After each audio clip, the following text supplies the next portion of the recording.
بچے بچیاں تمام اہل ایمان کو میری طرف سے سلام ہو۔ ہمارا نیا سال تو ہجری کے اعتبار سے ہوتا ہے تو وہ محرم ہو گیا ہے۔ ہر آنے والا سال ہماری زندگی کا بہت بڑا حصہ ہم سے چھین کے لے جاتا ہے اور ہم بے بس ہو کر اسے دیکھتے ہی رہ جاتے ہیں۔ دنیا کی ہر چیز پر ہم نے اپنے پہرے بٹھائے ہوئے ہیں، لیکن وقت اور زندگی جو سب سے قیمتی سرمایہ ہے، روزانہ ہم سے گردش دوران، سورج اور چاند کی گردش، دن اور رات کا ہیر اور پھیر، کہ ہماری زندگی ہم سے چراتا چلا جاتا ہے۔ اللہ کا غیبی نظام ہماری زندگی سے ٹائم کو، وقت کو گھٹاتا چلا جاتا ہے، یہاں تک کہ ہر آنے والی وہ موت کو گلے لگا کر اللہ کے پاس پہنچ جاتا ہے۔ تو نئے سال کے حوالے سے دو باتیں کرنی تھی۔ واقعہ کربلا کے حوالے سے تو میرے کلپ کافی چل رہے ہیں۔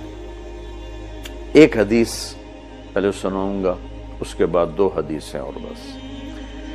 میرے نبی نے ارشاد فرمایا کہ علموا اولادکم القرآن و محبتی و محبت اہل بیتی او کما قال۔ میرے نبی نے فرمایا کہ اپنی اولاد کو تین چیزیں سکھاؤ۔ ایک قرآن سکھاؤ کہ قرآن زندگی گزارنے کا طریقہ بتاتا ہے۔ میڈیکل سائنس ہو یا انجینئرنگ سائنس ہو یا کائنات کا کوئی بھی علم ہو، وہ انسان بننا نہیں سکھاتا۔ اناٹومی پڑھ کے ڈاکٹر بن جائے گا، انسان بننے کے لیے قرآن پڑھنا پڑے گا، سیکھنا پڑے گا۔ تاجر، سیاستدان، زمیندار، بادشاہ، بیگم، ملکہ، رانی، فقیرن فقیر، امیرن امیر، سب اس چیز کے محتاج ہیں کہ زندگی کیسے گزارنی ہے، اچھی زندگی جس پر اللہ بھی راضی ہو اور ہم بھی سکون سے رہیں، وہ قرآن ہے۔ کہ قرآن ان ھذا القرآن یہدی للتی ہی اقوم، یہ دعویٰ صرف قرآن کا ہے۔ میرا اللہ فرماتا ہے کہ صرف قرآن ہی ہے جو تمہیں صحیح زندگی گزارنے کا طریقہ بتاتا ہے۔ ہمارے گھروں کی زندگی انتشار کا شکار ہے۔ شادی ہوتے ہی طلاقیں ہو رہی ہیں، طلاقوں کی ریشو بڑھ رہی ہے کہ والدین اپنے بچے بچیوں پر صرف پڑھائی پڑھائی پڑھائی، اور ہمارے پاکستان میں پڑھائی تو ہے نہیں، صرف کاروبار ہے۔ تو بچے بچیوں کو پتہ ہی نہیں ہوتا جب شادی ہوتی ہے کہ زندگی کیسے گزارنی ہے۔ ایسے والدین کو بھی نہیں پتہ ہوتا کہ ہم نے اپنی اولاد کو کس بنیاد پہ کھڑا کرنا ہے۔ تو قرآن وہ زندگی بتاتا ہے جس پر چل کر ہر بڑا چھوٹا، بڑی چھوٹی خوشگوار زندگی گزار سکتے ہیں۔ تو آپ نے فرمایا کہ اپنی اولاد کو قرآن سکھاؤ۔ دوسرا فرمایا وہ محبت، اور میری محبت سکھاؤ کہ آپ نے فرمایا لن یؤمن احدکم حتی اکون احب الیہ من الناس وولدہ ووالدہ اجمعین۔ آپ نے فرمایا کہ اگر تم چاہتے ہو کہ تمہارا ایمان مکمل ہو تو میری محبت اپنی ذات سے، اپنے والدین سے، اپنی اولاد سے اور پوری دنیا کے انسانوں سے مجھے سب سے زیادہ پیار دو گے تو تمہارا ایمان مکمل ہوگا۔ تو اللہ کے نبی کی محبت کے بغیر ایمان کامل ہو نہیں سکتا۔ اب محبت کا کیا پیمانہ ہے، کیا معیار ہے؟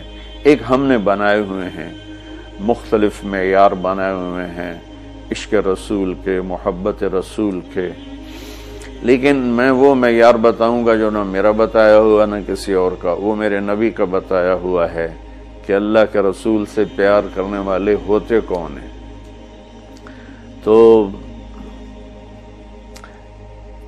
آپ وضو فرما رہے تھے، صحابہ آپ کے وضو کا پانی نیچے سے یوں بک بھر بھر کے کوئی پی رہا ہے، کوئی منہ تے لا رہا ہے، کوئی ہتھاں تے، کوئی سینے تے۔ تو آپ نے پوچھا ما یحملکم علی ھذا، بھئی یہ کیا کر رہے ہو، کیوں کر رہے ہو؟ کہ حباً للہ ولرسولہ۔ تو صحابہ نے عرض کی یا رسول اللہ آپ اور آپ کے رب کی محبت میں کر رہے ہیں۔ سبحان اللہ۔ تو ہم نے فرمایا کہ میں تمہیں بتاتا ہوں کہ مجھ سے محبت کرنے والا اور اللہ سے محبت کرنے والا کون ہے۔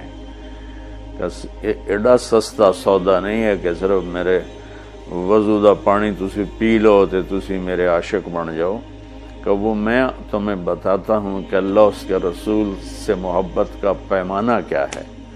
وہ پیمانہ ہے کہ اگر تم اس پر پورے اتر گئے تو دو طرفہ کام ہو جائے گا، تم اللہ رسول سے پیار کرو گے، اللہ رسول تم سے پیار کریں گے۔ تو ہم نے فرمایا فَلْيَصْدُقِ الْحَدِيثَ إِذَا حَدَّثَ، جو مجھ سے اور میرے رب سے پیار کرتا ہے اس کی پہلی نشانی یہ ہے کہ وہ ہمیشہ سچ بولتا ہے، کبھی جھوٹ نہیں بولتا۔ اس پیمانے پہ پاکستان کے 22 کروڑ انسانوں کو تولو تو چند ہزار ہی نکلیں گے، ورنہ میرے ملک پہ جھوٹ کی لعنت چھائی ہوئی ہے۔ فَلْيُؤَدِّ الْأَمَانَةَ إِذَا تُؤْمِنَ، جو مجھ سے اور میرے اللہ سے پیار کرتا ہے وہ کبھی کسی کو دھوکہ نہیں دیتا، ہمیشہ دیانتداری سے کام کرتا ہے، دیانتداری سے ہر ڈیل کرتا ہے۔ اس پر تولیں تو پورے پاکستان کے بازار، تجارت، سیاست، زمیندارہ، لین دین دھوکہ ہی دھوکہ ہے، فراڈ ہی فراڈ ہے۔ اس میں بھی چند سو ہی نکلیں گے جن کو اللہ رسول کے محبت کی گارنٹی ملے گی۔ تیسرا فرمایا فَلْيُحْسِنْ جِوَارَ مَنْ جَاوَرَهُ، جو اللہ اس کے رسول سے پیار کرتا ہے وہ ہمیشہ پڑوسیوں کے ساتھ اچھا سلوک کرتا ہے، چاہے وہ مسلم ہوں نان مسلم ہوں، چاہے وہ اپنے ہوں غیر ہوں، اچھے لگتے ہوں برے لگتے ہوں، وہ ہمیں برا سمجھتے ہوں، لیکن اللہ اس کے رسول سے پیار کرنے والے کی تیسری نشانی یہ ہے کہ وہ اپنے پڑوسیوں کے ساتھ اچھا سلوک کرتا ہے۔ یک طرفہ وہ تا کر دے نہیں، اسی کیوں کریے، انہوں نے سانو کدی سلام نہیں کیتا، اسی کیوں سلام کریے، وہ سانو کدی پچھڑ نہیں آئے، اسی کیوں پچھڑ جاویے۔ یہ عشق رسول کے دعوے دار تو ہو سکتے ہیں، اللہ کی بارگاہ میں ان کی کوئی گارنٹی نہیں ہے، یہ خارج ہیں۔ یہ بھی ہمارا سارا معاشرہ میں دیکھتا ہوں تو انتقامی معاشرہ ہے۔ ہمارے علاقے کی مثال ہے جی، قدمہ دے قدم ہون دن، کیا مطلب کہ جو ہمیں پوچھنے آئے گا ہم بھی پوچھنے جائیں گے، جو ہمیں سلام کرے گا ہم بھی سلام کریں گے، جو نہیں کرے گا تو ایسا کیوں کریے۔ یہ میرے ملک کے اخلاق یہ ہیں، اور میرے نبی فرما رہے ہیں کہ مجھ سے محبت کی تیسری نشانی یہ ہے کہ وہ یک طرفہ ہو کر اپنے پڑوسیوں کے ساتھ اچھا سلوک کرتا ہے۔ تو اس حوالے سے نیا سال شروع ہو رہا ہے، ہم قرآن سیکھیں، اللہ کے نبی کی محبت سیکھیں۔ تیسری چیز فرمائی وَمَحَبَّةَ أَهْلِ بَيْتِ، اور اپنی اولاد کو میرے اہل بیت کی محبت سکھاؤ۔ سبحان اللہ، اس کے بغیر نہ ایمان مکمل ہے، نہ زندگی مکمل ہے، نہ راستہ طے ہوگا۔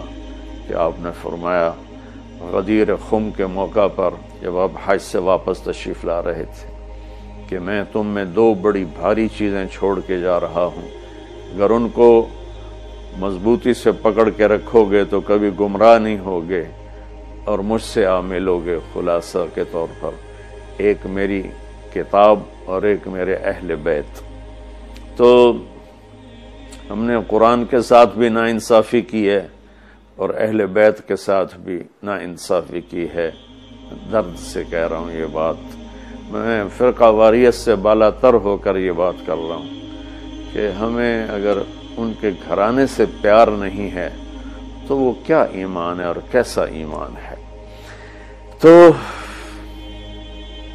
اللہ اس کے رسول نے جو محبت کی نشانی بتائی ہے وہ بھی میں نے بتا دی، اور جو اللہ کے نبی فرما رہے ہیں کہ 3 کام اپنی اولاد کو سکھاؤ، قرآن، میری محبت، میرے اہل بیت کی محبت۔ تو آؤ بھائی ہم اپنے ملک کے لیے بھی ایک اچھے پاکستانی بنیں، سچ بول کے، دیانتداری، محبت، ایثار، وفا، صحیح تولنا، صحیح بولنا، اور ماں باپ کی خدمت، بیوی کے ساتھ اچھا سلوک، اولاد کے ساتھ محبت، یہ سارے وہ چیپٹر ہیں جو اس وقت بالکل ادھورے پڑے ہوئے ہیں۔ اور صرف نماز پڑھ لینا اور حج عمرے پہ زور لگا دینا بہت اچھی بات ہے، میں کسی نیکی کی قدر نہیں گھٹانا چاہتا، لیکن اور بھی دکھ ہیں زمانے میں، محبت کے سوا راحتیں اور بھی ہیں، وصل کی راحت کے سوا۔ اسلام تو ایک زندگی ہے، یہ تو چند مختصر عبادات پوری زندگی پر تو نہیں ہے نا۔ اس لیے میری فریاد سنو اللہ کے واسطے، علماء سے بھی کہتا ہوں، خطیبوں سے بھی کہتا ہوں، اپنا مسلک پیش نہ کرو، اسلام پیش کرو۔ اسلام ایسی خوبصورت زندگی ہے کہ اس کا خریدار آپ کو ہر انسان بنے گا۔ آپ سن لیں گے تو آپ کا احسان ہوگا، اب کر لیں گے تو آپ کی دنیا بھی بنے گی، آخرت بھی بنے گی، ورنہ فقیرانہ آئے صدا کر چلے، میاں خوش رہو ہم دعا کر چلے، وہ جو گیت تم نے سنا نہیں میری عمر بھر کا ریاض تھا، میرے درد کی تھی وہ داستاں جسے تم ہنسی میں اڑا گئے۔ السلام علیکم۔